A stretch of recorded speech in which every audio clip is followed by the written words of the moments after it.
এই এখানে এই জায়গাটার নাম কি ময়না বাকি? এখানে আপনার বাড়ি? সবাই মন দিয়ে শুনবেন। তাহলে এখানে আপনার বাড়ি, আপনাদেরও তো তাই, তাই তো? এর আগে আপনারা কোথায় ছিলেন?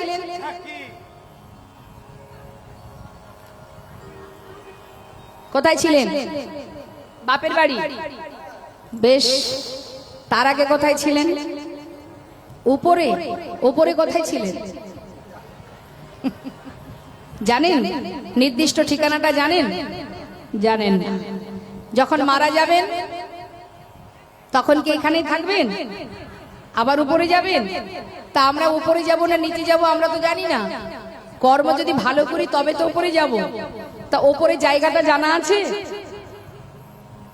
তার মানে কোথা থেকে এসেছি জানি না, আবার যাব কোথায় জানি না। তাহলে এটা আমার ঠিকানা হয় কি করে? এ তো দুদিনের জন্য। যেখানে আমরা বসবাস করছি বাসস্থান, আমার থাকার জায়গা, একটা বাসা। হ্যাঁ, এটা আমার ঘরও নয়, এটা আমার ঠিকানা নয়, এটা থাকবার বাসা, বাসস্থান। আসল ঘর এখানে নয়, যেখান থেকে আসা সেখানেই যাওয়া। যেমন মনে করুন সিনেমা হলে যখন সিনেমা দেখতে যায় মানুষ, যে পর্দাতে সিনেমাটা হয় পর্দার রংটা কি থাকে মা?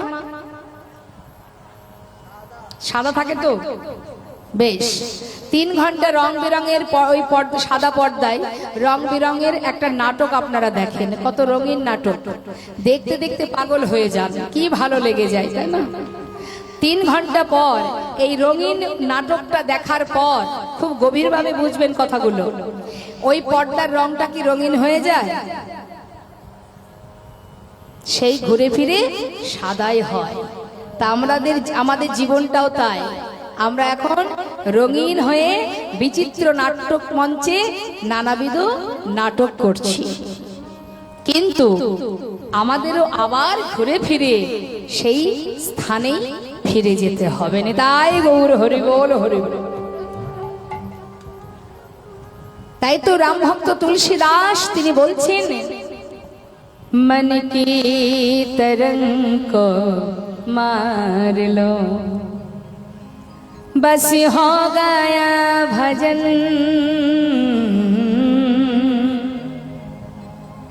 मन की तरंग को मार लो। मन की तरंग को मार लो, मनटाके स्थिर करो, बस हो गया भजन। आदत बुरी सुधार लो, बस हो गया भजन।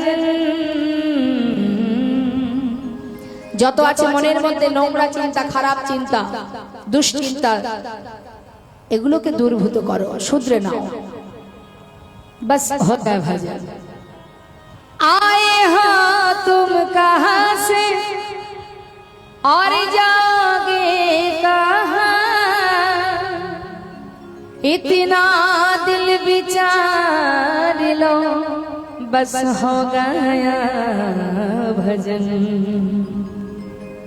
কোথা থেকে এসেছি, কোথায় যাব, এটা যদি একবার ভাবো, बस हो गया भजन। তোমার ভজনের পথ পরিষ্কার। তার প্রমাণ হচ্ছে অজামিল। অজামিলের ছোট ছেলের নাম ছিল নারায়ণ। অন্তিম সময়ে অজামিল যখন শেষ মুহূর্ত, সেই মুহূর্তে যমদূতকে দেখে চিৎকার করে নিজের ছেলেকে ডেকেছিল, আর তার ডাকে ওই সন্তানকে ডেকেছে, নাম ছিল নারায়ণ। ওই নাম উচ্চারণ করেছে যেই, বৈকুণ্ঠের নারায়ণের সিংহাসন টলে গেছে। তিনি একেবারে দূত পাঠিয়ে দিয়েছে অজামিলকে নিয়ে যাওয়ার জন্য, কিন্তু এই অজামিল জীবনে ভগবানকে ভালোবাসেনি। এখন যমদূত এসেছে, আর এদিকে বিষ্ণুদূত। বিষ্ণুদূত বলছে তোমরা কেন এসেছো? ওকে নিয়ে যাব বলে। বলে ও তো যেতে পারবে না, ওর যাওয়া হবে না। কেন? দেখছো না কার নাম করছে? বলে ও তো নিজের ছেলেকে ডাকছো, ছেলের নাম নারায়ণ, তাই ডাকছে। বলে যাকেই উদ্দেশ্য করে ডাকুক না কেন, নামটা তো সেই নারায়ণ। তাই গৌর হরি বল, হরি বল। যার কারণে অজামিলের শেষে অন্তিম সময়ে বিষ্ণু লোকে পৌঁছেছিলেন, গোবিন্দ চরণ পেয়েছিলেন মা।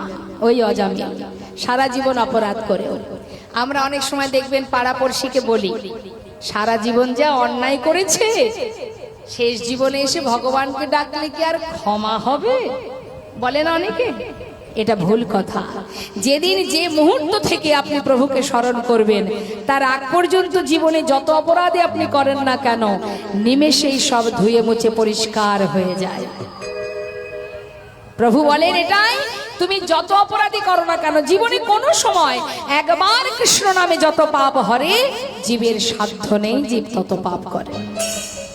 তাহলে ভয় কিসের? লোকের কথায় কি বা আসে যায়, মিছে দাগা তুমি পেও না। আজ ওই যে গোবিন্দ ঘোষের সন্তান হলো, সেদিন থেকে ভগবানের সেবা আরো একবার কমে গেল, হয়ে গেল 2 বার। প্রভু দেখছেন ভক্ত তো মায়ার বাঁধনে আবদ্ধ হচ্ছে, মায়া তো তাকে বাঁধা যাবে না, এই মায়া যেমন দিয়েছি মায়া তেমন কাটিয়ে নেব। জয় রাধে। একটার পর একটা মায়া ভগবান আবার পরিষ্কার করে দিচ্ছেন। কিভাবে? ভিক্ষা করে সে নিজের স্ত্রীকে ডেকে বলছে, শোনো মাধবী, যা ভিক্ষা করেছি 2 ভাগ করো, 1 ভাগ রেখে দাও, 1 ভাগ রন্ধন করো। চললাম গঙ্গায় স্নান করতে, ফিরে এসে গোপীনাথের সেবা দেব। ফিরে এসে দেখছে রান্না হয়নি, ঝোলাটা পড়ে আছে সেইখানে। কি হলো, মাধবী গেল কোথায়? ডাকতে ডাকতে ঘরের ভিতরে প্রবেশ করেছে। প্রবেশ করে দেখছে বিগ্রহ গোপীনাথের চরণে তার স্ত্রী মাধবী পড়ে আছে। মাধবীর অসার দেহ দেখে ছুটে গিয়ে সেই মাধবীর অঙ্গখানি যেই না স্পর্শ করেছে, দেখছে অসার দেহ। মাধবীকে কোলের মধ্যে জড়িয়ে ধরে চিৎকার করে ডাকছে, গোপীনাথ,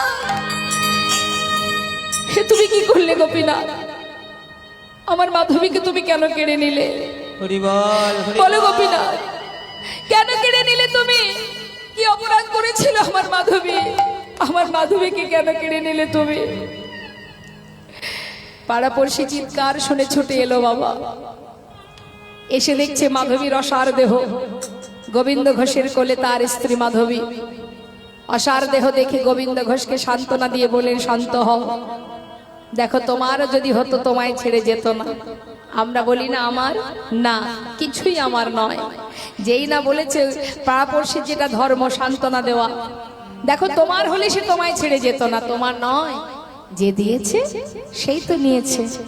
তোমার সংসারে সন্তান আছে, তার প্রতি তোমার দায়িত্ব আছে, তুমি তাকে নিয়ে সুখে থেকো। সান্ত্বনা পেয়ে নিজে হাতে তার স্ত্রী শেষকৃত্য করলেন, আর কিছু বললেন না মা। ঠিক তার কিছুদিনের মধ্যেই ছেলের বয়স হয়ে গেল 5 বছর। 5 বছরের শিশু মা বাবাকে চিনতে শেখে।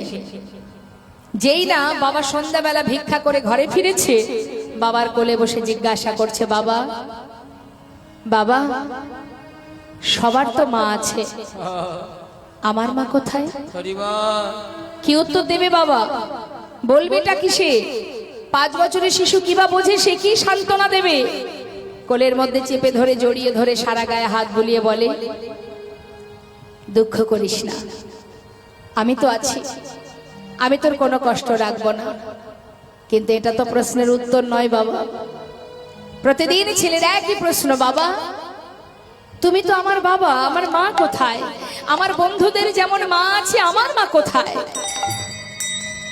সহ্য করতে না পেরে গোবিন্দ ঘোষ বললেন, তুই মায়ের কথা জানতে চাস? তবে ওই মন্দিরে যে দাঁড়িয়ে আছে ওর কাছে কি জিজ্ঞাসা কর, তোর মা কোথায়?